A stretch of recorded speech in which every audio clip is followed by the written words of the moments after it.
नमस्कार दोस्तों।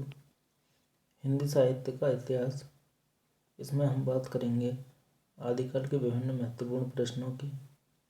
आइए चलते हैं। सबसे पहला क्वेश्चन है कि वे प्रथम विद्वान कौन थे जिन्होंने स्पष्ट शब्दों में घोषणा की थी कि उत्तर अपभ्रंश से ही पुरानी हिंदी है।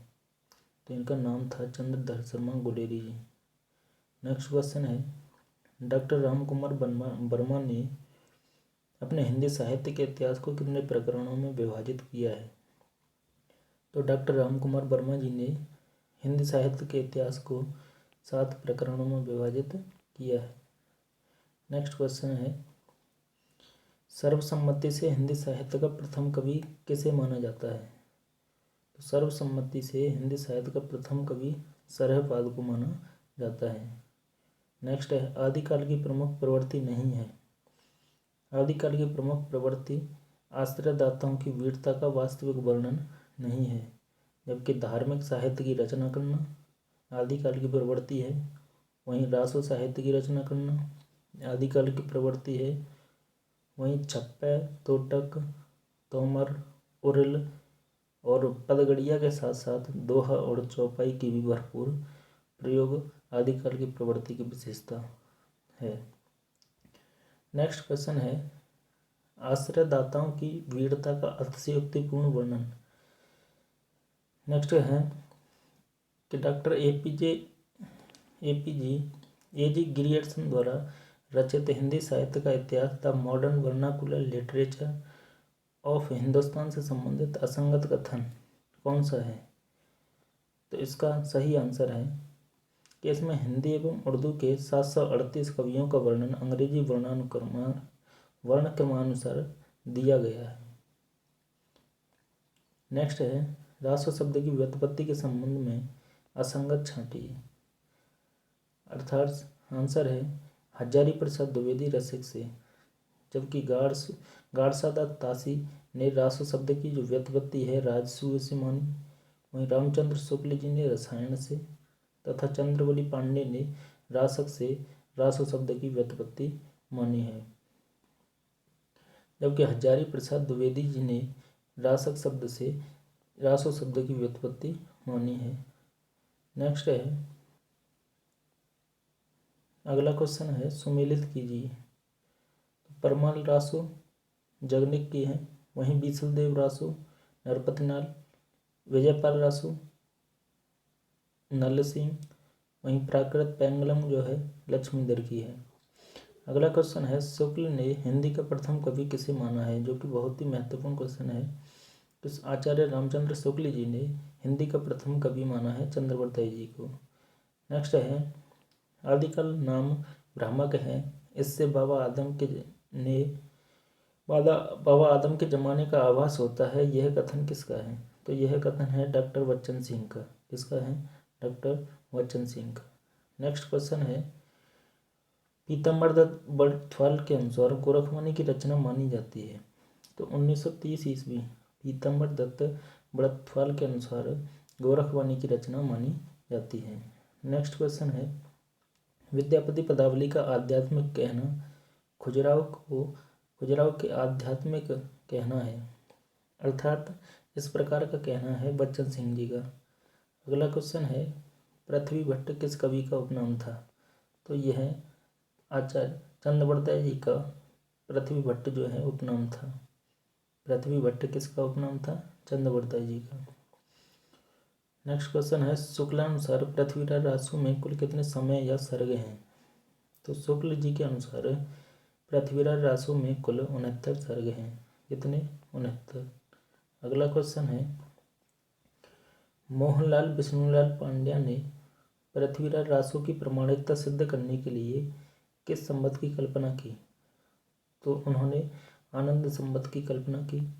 अगला क्वेश्चन है, प्रत्येक देश का साहित्य वहाँ की जनता की चित्तवृत्ति का संचित प्रतिबिंब होता है, यह कथन किसका है। तो जी हाँ दोस्तों, यह कथन है आचार्य शुक्ल जी का।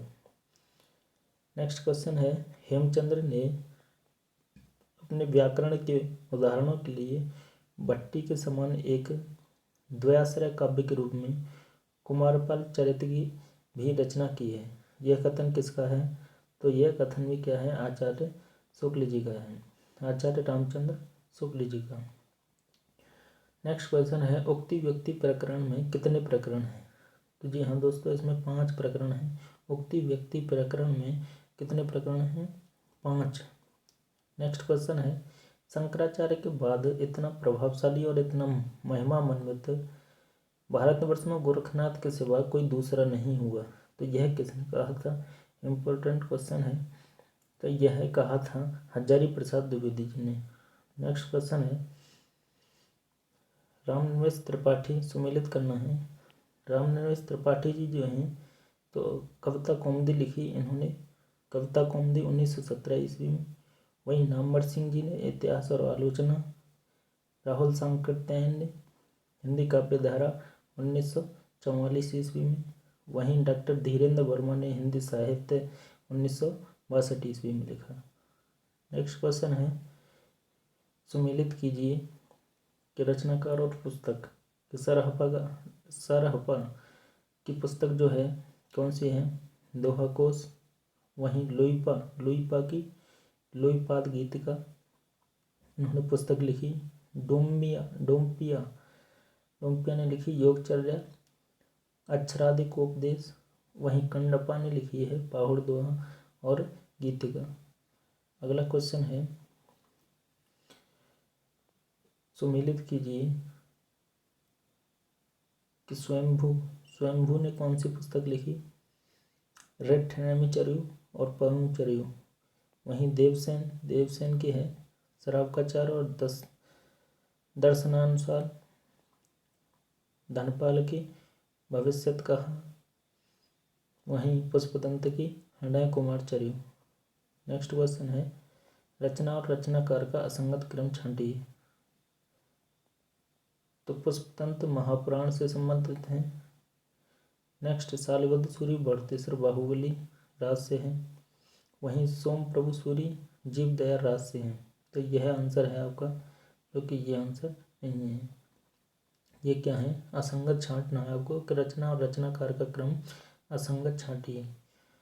तो आपका आंसर है सोम प्रभु सूरी जीव दया रास, जबकि सोम प्रभु सूरी ने लिखी है कुमारपाल प्रतिबोध। वहीं पुष्पदंत ने महापुराण लिखी, शालिवध सूरी ने बड़तेसर बाहुबली रास और जिन धर्म सूरी ने लिखी स्थूली भद्र रास। नेक्स्ट क्वेश्चन है, रचना एवं रचनाकार का संगत क्रम छांटिए। तो विजय सेन सूरी रेवंत गिरिरास, यह नहीं होगा। मेरुतुंग देसी नाम माला, यह सही है आपका आंसर। हेमचंद्र सूरी कुमारपाल चरित, यह भी नहीं है।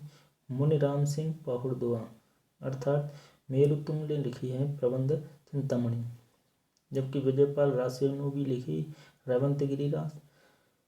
मेरुतुंग ने प्रबंध चिंतामणि, हेमचंद्र सूरी ने लिखी कुमारपाल प्रतिबोध, कुमारपाल चरित।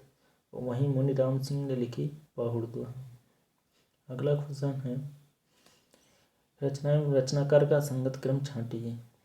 तो मधुकर कवि ने लिखी जय मयंक जैसे चंद्रिका, अर्थात इसमें गलत दिया हुआ है, क्या है? क्योंकि रोड़ा असंगत छांटना है, आंसर कौन सा है? डी। वहीं नेक्स्ट क्वेश्चन है कि रचना एवं रचनाकार का असंगत क्रम छांटिए। असंगत है देवसेन देसी नाम माला, जबकि प्रज्ञा तिलक कच्छुलरास, ज्योतिरीश्वर ठाकुर वर्ण रत्नाकर, कवि कल्लोल ढोला मारूरा दूहा। और वहीं देवसेन की क्या है? शराब का चार। नेक्स्ट क्वेश्चन है, रचना एवं रचनाकार का संगत क्रम छांटिए। जगनिक की हम्बीर रासो, जबकि जगनिक की कौन सी है? परमाल रासो। चंद्रवर्ताई की पृथ्वीराज रासो, नरपति नाल की बीसलदेव रासो। वहीं दलपत विजय की खुमाणा रासो। नेक्स्ट है असंगत क्रम। उक्ति व्यक्ति प्रकरण 5 प्रकरण हैं। उक्ति व्यक्ति प्रकरण में 5 प्रकरण हैं। विजयपाल रासो में 42 छंद, वहीं पृथ्वीराज रासो में 16,306 छंद। नेक्स्ट है आपका आंसर जो है उपदेश रसायन रास में 52 पद, जबकि उपदेश रसायन रास में कौन से हैं? 80 पद। आपका आंसर हो जाएगा उपदेश रसायन रास, असंगत है जो। नेक्स्ट है आचार्य रामचंद्र शुक्ल जी के द्वारा रचित हिंदी साहित्य का इतिहास, इसकी भूमिका किसने लिखी है? तो डॉक्टर वेंकट शर्मा ने आचार्य रामचंद्र शुक्ल द्वारा रचित हिंदी साहित्य का इतिहास की भूमिका लिखी है। नेक्स्ट क्वेश्चन है आचार्य रामचंद्र शुक्ल ने जैन साहित्य का उल्लेख क्या दिखाने के लिए किया? तो आंसर है अपभ्रंश भाषा का व्यवहार कब से हो रहा था।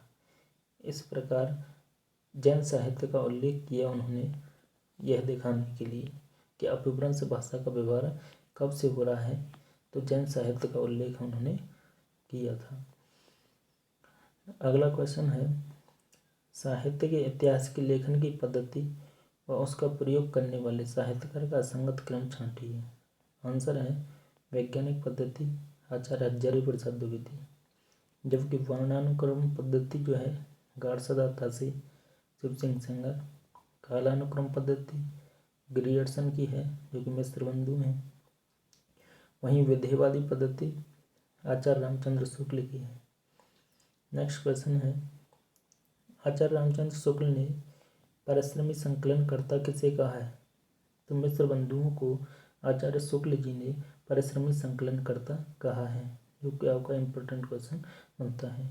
नेक्स्ट क्वेश्चन है रचना एवं रचनाकार का संगत क्रम छांटिए। तो ब्रज माधुरी सार 1923 ईस्वी में अयोध्या सिंह ने असंगत है, जबकि हिंदी कोविद रत्नमाला 1909 ईस्वी में श्याम सुंदर दास की है। मिश्र बंधु विनोद 1913 ईस्वी में मिश्र बंधु की है। वहीं कविता कौमुदी 1917 ईस्वी में राम नरेश त्रिपाठी जी की है। और ब्रज माधुरी सार के रचयिता कौन है? वियोगी हरि।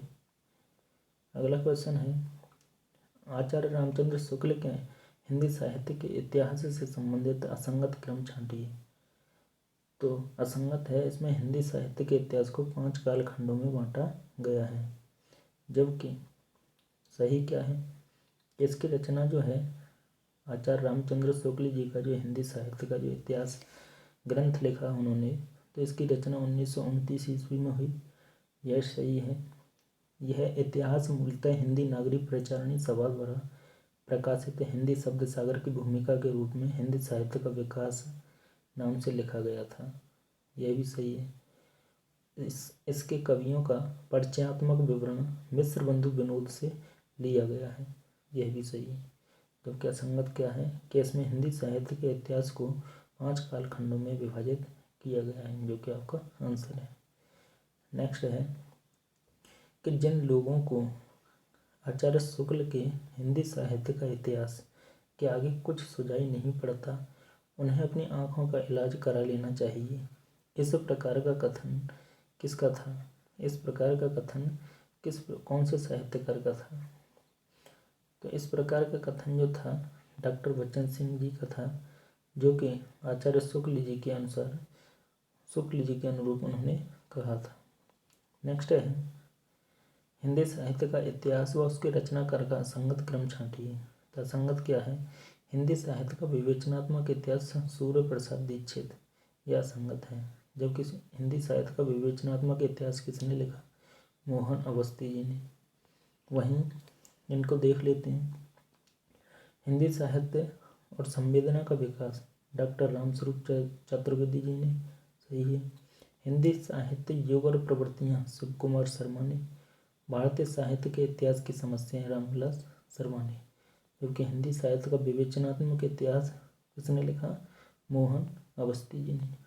नेक्स्ट क्वेश्चन है हिंदी साहित्य का इतिहास व उसके रचनाकार का असंगत क्रम छांटिए। असंगत क्या है कि साहित्य का इतिहास दर्शन डॉक्टर धीरेन्द्र वर्मा, जबकि साहित्य का इतिहास दर्शन किसने लिखा? डॉक्टर नलिन विलोचन शर्मा जी ने। वहीं हिंदी साहित्य का अतीत लिखा विश्वनाथ प्रसाद मिश्र जी ने। हिंदी साहित्य का नया इतिहास लिखा राम खिलावन पांडे जी ने। हिंदी साहित्य का वैज्ञानिक इतिहास लिखा डॉक्टर गणपत चंद्र गुप्त जी ने। अगला क्वेश्चन है हिंदी साहित्य का इतिहास व उसके रचनाकार का संगत क्रम छांटिए। तो असंगत है the sketch of Hindi literature, जो कि फ्रैंक अर्नेस्ट की है। वहीं सही क्या है कि हिंदी साहित्य का सुबोध इतिहास गुलाब राय, हिंदी साहित्य का आधुनिक इतिहास अज्ञे, प्राकृत साहित्य का इतिहास हरदेव बहारी, और a sketch of Hindi literature Edwin रेवरेज ब्रीज की है। अगला क्वेश्चन है हिंदी साहित्य का इतिहास व उसके रचनाकार का असंगत क्रम छांटिए। असंगत क्या है? हिंदी साहित्य की भूमिका 1952, जो कि हिंदी साहित्य की भूमिका लिखी गई थी 1940 ईस्वी में। वहीं हिंदी साहित्य का इतिहास दर्शन लिखा 1960 ईस्वी में। हिंदी साहित्य का आलोचनात्मक इतिहास लिखा 1938 ईस्वी में, और हिंदी साहित्य का अतीत लिखा गया 1959 ईस्वी में। अगला क्वेश्चन है हिंदी साहित्य का इतिहास व उसके रचनाकाल का असंगत क्रम छांटिए। तो असंगत क्या है? तजकराई सुवराई हिंदी 1911 ईस्वी, जबकि तजकराई सुवराई हिंदी 1911 ईस्वी में ही लिखी गई थी। बट सुंदरी तिलक 1869 में, हिंदी साहित्य का वैज्ञानिक इतिहास 1915 में, हिंदी साहित्य का नया इतिहास 1969 ईस्वी में। अगला क्वेश्चन है हिंदी साहित्य का इतिहास व उसके इतिहास व इसमें वर्णित रचनाकारों की संख्या का असंगत क्रम छांटिए, जो कि आपको हम नेक्स्ट वीडियो में कवर कराएंगे। तो आई होप दोस्तों आपको यह मॉक टेस्ट पसंद आया होगा, और विभिन्न प्रकार से हिंदी साहित्य का आप कोई भी एग्ज़ाम देते हैं तो यह आपको एक रिवीजन के तौर पर काम आएगा। धन्यवाद।